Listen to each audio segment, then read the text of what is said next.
Declaración de las Naciones Unidas sobre los Derechos de los Pueblos Indígenas.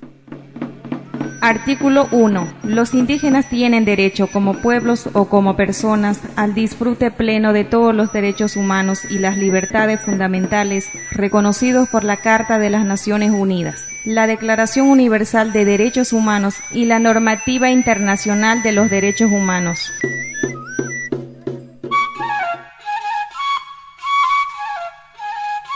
Los pueblos indígenas han sufrido injusticias históricas como resultado, entre otras cosas, de la colonización y enajenación de sus tierras, territorios y recursos, lo que les ha impedido ejercer, en particular, sus derechos humanos y por lo tanto su derecho al desarrollo de conformidad con sus propias necesidades e intereses.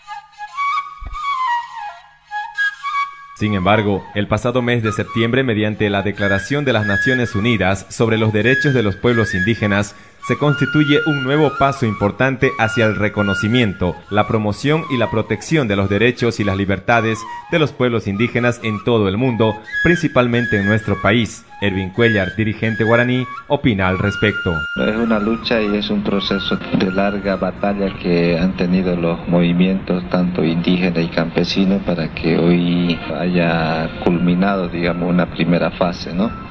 Una primera fase tan importante en el que nosotros somos reconocidos y para nosotros es algo histórico, pero que tenemos que tener muy claro de que los pueblos indígenas hemos sido lo que hemos llevado la peor parte, ¿no?, del proceso histórico de la invasión, de la colonización, en el periodo republicano de los 181 años, 82 años hasta ahora. Vivimos una situación muy difícil todavía, ¿no?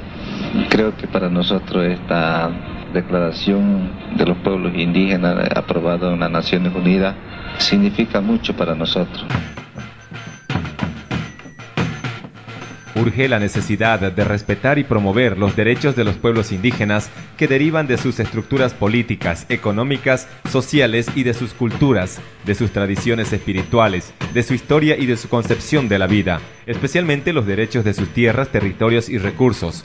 Estos derechos deben estar afirmados en tratados, acuerdos y otros arreglos constructivos con los estados. Esa es la otra pelea, dice Pedro Nuni, vicepresidente de la CIDOB. Este es un mandato de los pueblos indígenas que no deben herir, es más, que tienen que adecuar en los artículos que ya se están trabajando. Creo que debe asumir en los términos que corresponden, y porque no podemos quedarnos atrás para no asumir estos términos y la magnitud de lo que significa, digamos, de lo que se ha declarado en territorios, el autogobierno, la autodeterminación, los recursos naturales. El tema es territorio, ya no puede ser ya debatido, ya es una realidad. En este sentido, nosotros creo que esta declaración es un avance muy significativo, muy importante y que se debe tomar debida nota.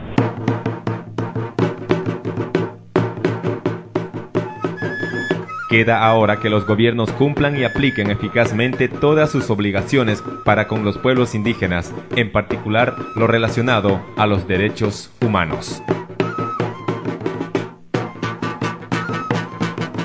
Este es un mensaje de la Red de Participación Ciudadana y Control Social, Grupo Regional Camiri.